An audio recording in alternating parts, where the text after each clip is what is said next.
Yang pertama adalah taubat. Ya. Perkara yang pertama yang dapat menghapuskan dosa seorang hamba adalah taubat. Ya. Dan ini merupakan amrun mujma' alaihi. Semua sepakat bahwasanya taubat itu bisa atau mampu untuk menghapuskan dosa-dosa seorang hamba. Di antara dalil yang menunjukkan hal ini adalah firman Allah Subhanahu wa taala, "Qul ya ibadiyalladzina asrafu ala anfusihim la taqnatu min rahmatillah." Kata Allah Subhanahu wa taala, "Qul, wahai Muhammad, ya ibadiyalladzina asrafu." Katakanlah wahai Muhammad kepada hamba-hambaku yang asrafu, yang berlebihan, yang melampaui batas, ala anfusihim la taqnatu min rahmatillah. Janganlah mereka berputus asa dari rahmat Allah Subhanahu wa taala. Innallaha yaghfiru dzunuba jami'a. Sungguhnya Allah Subhanahu wa taala mengampuni dosa-dosa seluruhnya. Innahu huwal ghafurur rahim. Sungguhnya Allah Subhanahu wa taala Maha Pengampun lagi Maha Penyayang. Juga di antara nama-nama Allah Subhanahu wa taala adalah At-Tawwab. Di antara nama-nama Allah Subhanahu wa taala adalah At-Tawwab. At-Tawwab ini memiliki dua makna. Sebagaimana disebutkan oleh ulama kita bahwa At-Tawwab memiliki dua makna. Makna yang pertama adalah annallaha subhanahu wa ta'ala yaqbalu taubatal abd. Allah menerima taubat seorang hamba yang mau bertaubat. Illal ladzina tabu wa aslahu wa bayyanu fa ulaika atubu alaihim. Kecuali orang-orang yang bertaubat kepada Allah Subhanahu wa taala wa aslahu, kemudian dia perbaiki amalannya, fa ulaika atubu alaihim, maka merekalah orang-orang yang akan aku terima taubatnya. Kemudian makna kedua daripada taubat adalah taufiqullah Subhanahu wa taala lil 'abdi. Taufik Allah Subhanahu wa taala atau kemudahan yang Allah Subhanahu wa taala berikan kepada seorang hamba untuk dia bertaubat. Saya ulangi, taubat atau tawab, makna yang kedua pada hak Allah Subhanahu wa taala adalah Allah memudahkan seorang untuk melakukan taubat. Karena taubat itu adalah bagian daripada ketaatan. Seorang tidak akan mampu melakukan ketaatan kecuali atas petunjuk dan kemudahan daripada Allah Subhanahu wa taala. Di antara syair yang disiarkan oleh Nabi sallallahu alaihi wasallam dan para sahabat ketika perang Khandaq, menggali Khandaq, tentu ini membutuhkan waktu yang sangat lama. Maka ada yel-yel yang digaungkan oleh sahabat dan Nabi sallallahu alaihi wasallam pada saat itu, Allahumma ighfir lil ansari wal muhajirah. Laulallah, kata Nabi sallallahu alaihi wasallam, laulallah lama sallaina wala tasaddaqna. Kalau bukan karena Allah Subhanahu wa taala, maka kami tidak akan bisa salat. Kami tidak akan bisa bersedekah. Kami tidak akan bisa berpuasa. Kalau bukan karena Allah Subhanahu wa taala, kami tidak akan bisa melakukan ketaatan. Ya. Ini menunjukkan bahwasanya seorang tidak mungkin untuk melakukan ketaatan kecuali dengan taufik Allah Subhanahu wa taala. Dan di antaranya adalah taubat. Allah Subhanahu wa taala mengatakan, "Tsumma taballahu 'alaihim liyatubu." Ya. "Tsumma taballahu 'alaihim liyatubu." Tentang kisah tiga orang yang takhalluf, yang tidak hadir pada peperangan Khandaq, peperangan Tabuk. Ya, ada tiga orang yang tidak hadir bersama Rasulullah sallallahu alaihi wasallam pada saat itu, dan mereka sempat dihajar, diboikot oleh Nabi sallallahu alaihi wasallam selama 50 hari. Ya.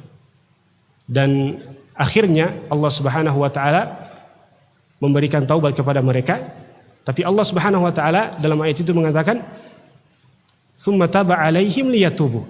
Allah Subhanahu wa taala memberikan taufik kepada mereka untuk bertaubat, liyatubu, agar mereka bisa bertaubat kepada Allah Subhanahu wa taala. Ya.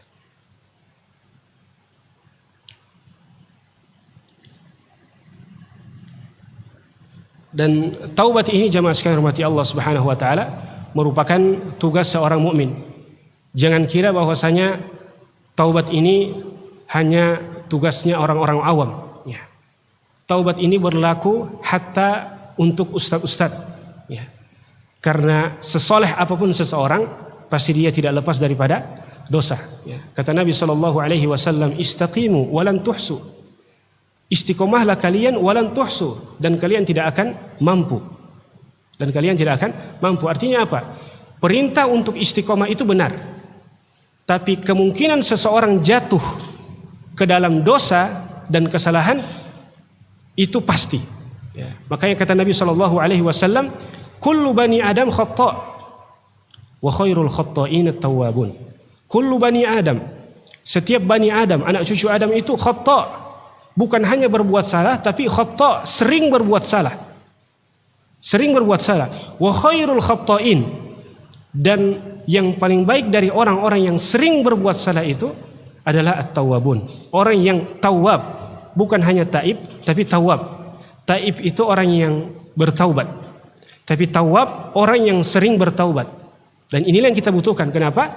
Karena sebagaimana kita sering jatuh ke dalam maksiat, maka kita pun harus sering bertaubat kepada Allah Subhanahu wa taala. Dan jemaah sekalian hormati Allah Subhanahu wa taala, sebaiknya kita tahu bahwasanya taubat itu ada syarat-syaratnya. Artinya seorang tidak akan diterima taubatnya sampai memenuhi 3 syarat. 3, 4 atau 5 syarat. 3 atau 4 atau 5 syarat. Mana yang benar kita sebutkan supaya kalau ada yang kurang kita sebutkan. Yang pertama adalah al-iqla'. Syarat yang pertama adalah al-iqla'. Iqla' artinya berhenti daripada dosa tersebut. Seorang tidak akan pernah disebut bertaubat sebelum dia meninggalkan dosa tersebut. Kalau lisannya mengatakan saya taubat tapi tetap melakukan dosa, maka itu belum disebut dengan orang yang taubat. Syarat yang pertama iqla'. Kemudian yang kedua adalah an-nadamah. An-nadamah. Menyesal atas dosa yang dia lakukan. Kemudian yang kedua adalah al-azm. Bertekad untuk tidak kembali pada dosa yang dia lakukan. Kenapa ulama mengatakan pakai tekad dan bukan berjanji? Ya. Kalau kita gunakan kata berjanji ini bahaya. Makanya ada larangan untuk seorang mengatakan uahidullah ala alla af'al ma'siyah. Aku berjanji mulai sekarang aku tidak akan pernah melakukan maksiat. Ya. Sebagai ulama mengatakan bahwasanya tidak boleh mengatakan ini. Karena ini bagian daripada janji. Tapi yang wajib bagi seorang hamba adalah al-azam. Dia bertekad untuk tidak kembali kepada maksiat tadi. Kenapa? Karena ada kemungkinan seorang bisa jatuh kepada maksiat itu lagi. Kalau dia jatuh ke maksiat itu lagi, maka dia wajib untuk melakukan taubat kembali. Jadi sudah berapa? 3. Kemudian yang keempat adalah raddul huquq. Mengembalikan hak-hak Bani Adam. Ya, karena ada sebagian dosa yang berhubungan dengan hak-hak manusia. Untuk dosa-dosa yang berhubungan dengan hak-hak manusia, maka tidak akan diterima taubatnya kecuali dengan mengembalikan hak tersebut. Ya. Di antaranya mencuri.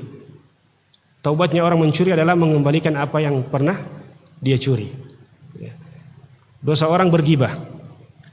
Taubatnya orang yang bergibah adalah meminta maaf kepada orang yang ia gibahi. Ya. Dan sebagainya. Ya. Dan sebagainya. Kemudian yang keempat adalah disebutkan ulama adalah hendaknya taubat itu ada pada waktunya. Pada waktunya, karena taubat itu ada batasnya. Kata Nabi SAW, innallaha yaqbalu taubatal abdi ma lam yughargir. Nabi SAW bersabda, Allah menerima taubat seseorang selama nyawanya itu belum sampai ke kerongkongan, artinya sebelum dia meninggal. Kemudian waktu taubat yang kedua, jadi waktu taubat yang pertama adalah sebelum dia meninggal, sebelum dia sekarat. Kemudian waktu taubat yang kedua adalah sebelum matahari terbit daripada terbit daripada barat. Kalau matahari sudah terbit dari barat, maka tidak ada lagi taubat yang Allah Subhanahu wa taala terima.